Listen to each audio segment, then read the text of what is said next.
les jours, du lundi au vendredi, à partir de 9h, faites le plein d'énergie de votre journée sur Guérit TV Monde avec le meilleur réveil. Le meilleur réveil, c'est 55 minutes d'émission bien achalandée avec des rubriques comme actualité, météo, culture, santé et des invités qui aborderont des sujets captivants. Des prévisions, des recettes intéressantes constitueront également le menu. Et la boucle sera bouclée sur une note légère.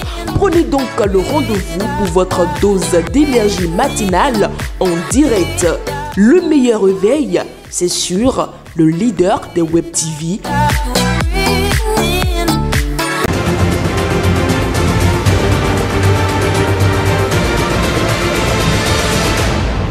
Guérit TV Monde, le leader des Web TV au Bénin. Mesdames et messieurs, bonsoir et merci de choisir Guérit TV Monde pour mieux vous informer ce mardi 6 août 2024. Tout de suite, le sommaire. Sortie médiatique de l'ancien député Rachidi Gbadamassi suite aux déclarations de l'ancien directeur général de l'Est-Police nationale, Louis-Philippe Roundeyon, sur les réformes sécuritaires menées par le gouvernement Talon. Les différentes réactions des populations de la cité des Kobourou sont à suivre. Dégradation avancée du pont métallique de Porto Novo, une situation qui inquiète les usagers. Côtoyant le danger au quotidien, une équipe de la rédaction de Guérit TV Monde est allée faire le constat. Reportage à suivre dans ce 19h. Le coulissier de la désormais candidate officielle des démocrates à la présidentielle américaine est connu. Il s'appelle Tim Walz. L'annonce a été faite publiquement ce jour, mardi 6 août 2024. On en parle également dans ce journal. À nouveau, bonsoir et bienvenue. En bref, sur image, nommé ambassadeur du Bénin au Niger depuis le 14 juin 2023, l'ex-député n'a pas pu présenter ses lettres de créance à cause du coup d'État qui a renversé le régime de Mohamed Bazoum, de la prise du pouvoir par les militaires ainsi que de l'application des sanctions de la CEDEAO par le Bénin. Mais avec le processus de dégel de la crise enclenchée par les deux États, le nouvel ambassadeur a entamé les démarches nécessaires pour sa prise de fonction officielle. Rappelons que pour l'instant, selon le média Banouto, l'ambassadeur Gildas Agoncan n'a pas encore pris service. Sans transition, il faut notifier qu'à Porto Novo, le pont métallique reliant les quartiers Funfuntokpa à Tokota, dans le 5e arrondissement de la ville, est dans un état de dégradation très avancé depuis des mois. Nous sommes allés faire le constat que voici. Après les travaux de bricolage, voici l'état actuel du pont métallique de Tokota. Le passage du pont quittant le carrefour Y pour Tokota sème la peur et la panique dans le cœur des riverains. Ça fait peur. Quand tu passes sur ça là, vraiment, quand tu descends, voilà que je me suis dit vraiment. Mais quand je suis sur ça là, et vraiment mon cœur bat. Je suis très peur, ça fait peur, ça fait peur. Je crains son effondrement au passage des jours à venir.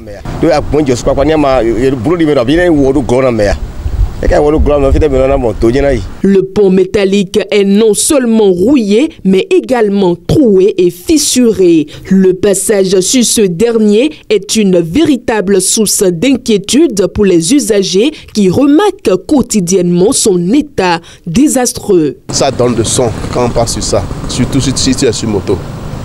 Et parfois ça tendine. Il y a au moins 6 panneaux. Et c'est-à-dire un panneau là qui est déjà complètement détruit. Et moins geste, on va tomber dans l'eau. Par peur, les motocyclistes passent souvent aux extrémités du pont. Déjà 4 mois que le pont est dans cet état. 4 mois, Le blocage de l'eau par les ordures endommage également l'état du pont. D'abord, le passage de l'eau par le bas du pont est bouché.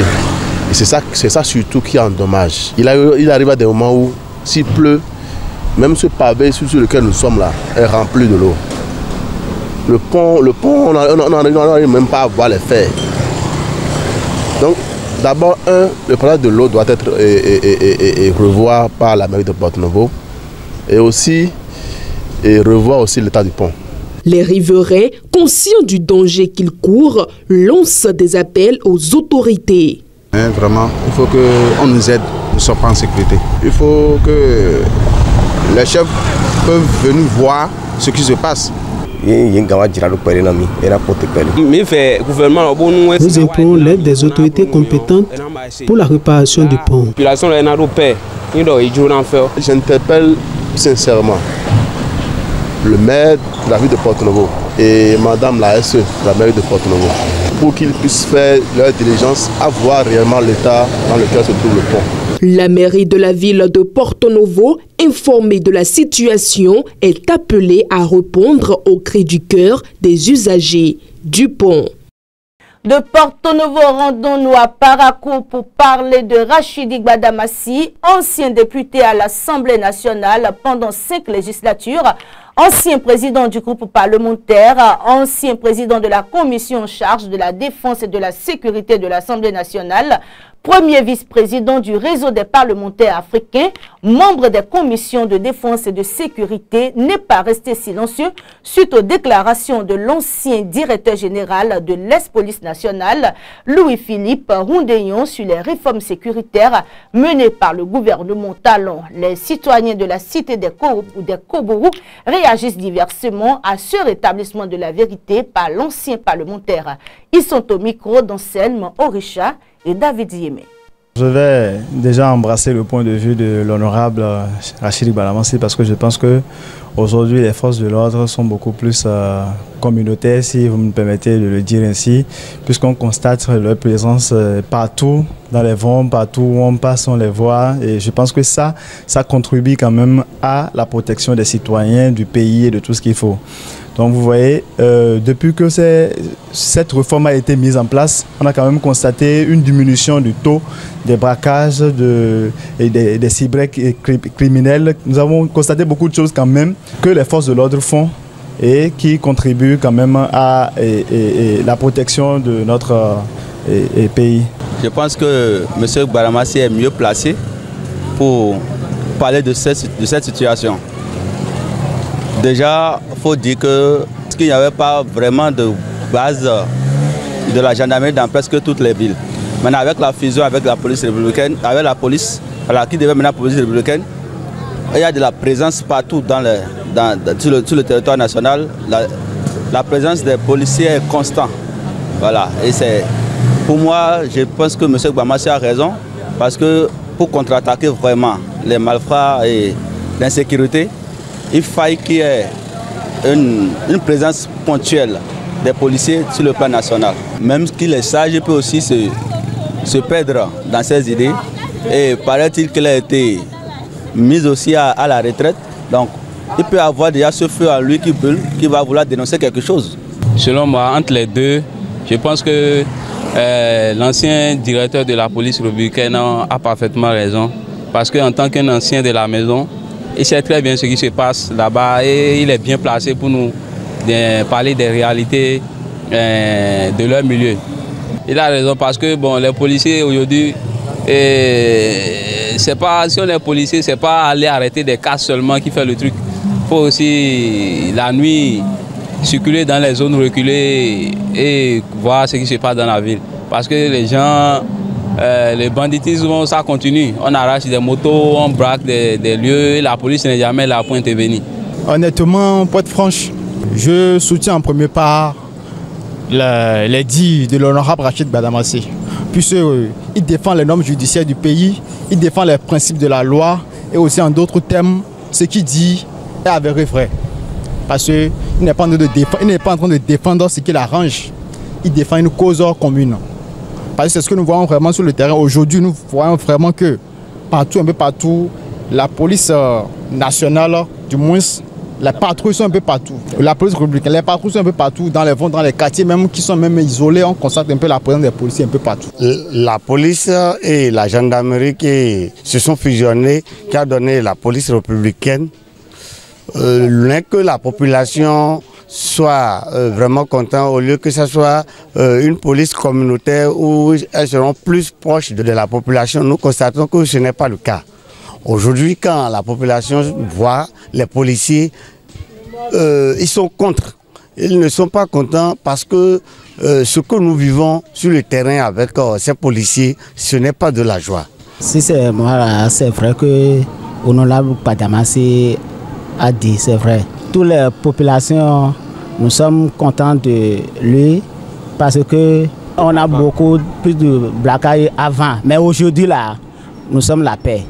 Et restons toujours dans la cité des Kobourou. À peine la saison des pluies a-t-elle commencé que les populations de la ville de Parakou se retrouvent de nouveau plongées dans le calvaire. En effet, plusieurs voies secondaires sont presque devenues impraticables, provoquant des accidents et mettant en danger la vie des usagers. Les images.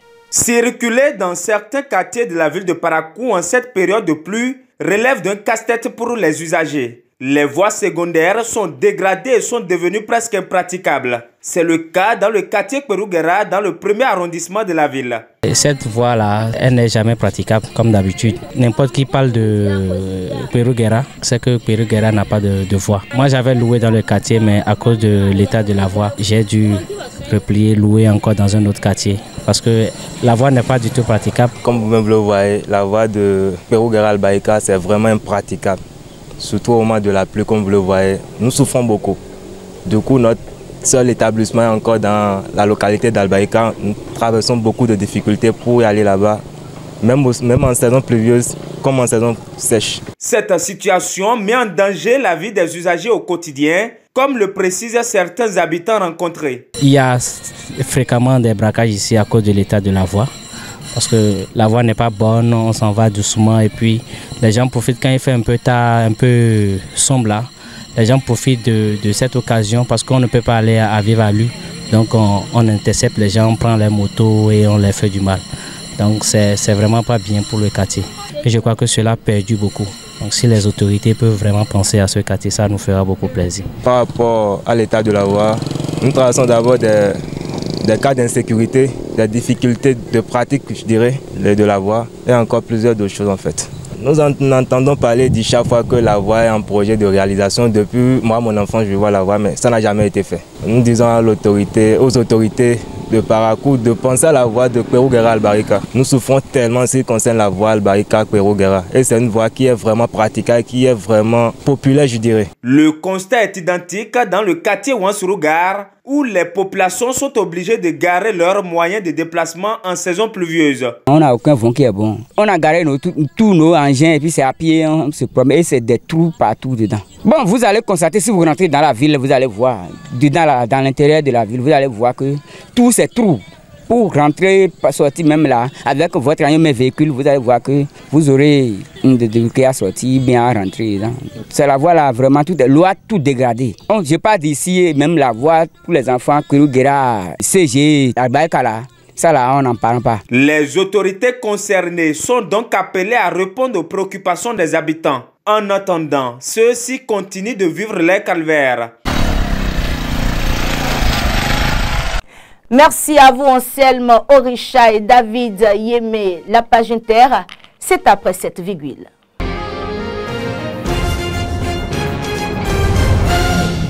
Aux États-Unis, Kamala Harris a choisi ce jour, mardi 6 août 2024, Tim Walz comme coulissier dans la course à la Maison-Blanche. Selon plusieurs médias américains, la vice-présidente se tourne vers un gouverneur blanc venu du Midwest dans sa campagne face à Donald Trump. À seulement 3 mois de l'élection, le fameux ticket désormais formé par la vice-présidente et Tim Walz a peu de temps pour se faire connaître et convaincre les électeurs. Pas franchement connu en dehors des frontières de l'État de Minnesota, dont il est le gouverneur, ce sexagénaire a un parcours atypique, ayant été professeur de géographie et entraîneur de football. Celui qui deviendrait le vice-président de Harris si cette dernière était élue le 5 novembre face à Donald Trump, devrait être présent pour un premier rassemblement en tandem ce mardi en Pennsylvanie. Ils enchaîneront ensuite avec plusieurs autres pivots d'ici samedi pour une tournée qui doit donner le ton de leur entente et de leur complémentarité. Il faut noter que depuis 2 semaines, Kamala Harris a rattrapé le retard qu'accusait Joe Biden sur Donald Trump Trump dans les intentions de vote et a vu s'envoler les montants récoltés pour sa campagne, marquant ainsi des débuts sans fausse note, mais dont il lui faudra réussir à maintenir la bonne dynamique durant les 3 prochains mois. Le suspense sur le choix de son colistier aura duré jusqu'au bout. La liste des principaux prétendants comportait plusieurs autres hommes blancs, notamment George Shapiro, gouverneur de Pennsylvanie, et Mark Kelly, ancien astronaute devenu sénateur de l'Arizona. À présent, le sport.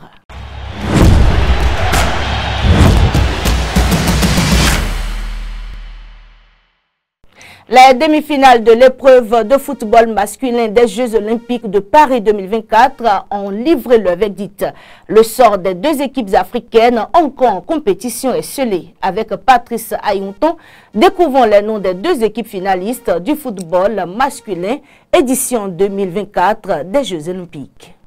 Après la défaite du Maroc contre l'Espagne 1-2 le lundi 5 août, l'Égypte a également été éliminée en demi-finale, tombant face à l'équipe de France 3-1 après une prolongation à Lyon. La France et l'Espagne s'affronteront pour la médaille d'or le vendredi 9 août 2024. Une rencontre qui promet d'être intense et riche en rebondissements. De leur côté, le Maroc et l'Égypte se disputeront la médaille de bronze le jeudi 8 août 2024 à Nantes. Ce match sera un remake de la finale de la dernière CAN U23, où les Marocains avaient remporté la victoire 2-1 à domicile en juillet 2023.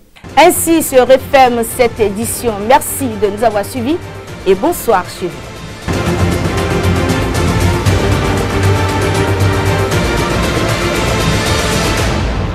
Guérit TV Monde, le leader des Web TV au Bénin.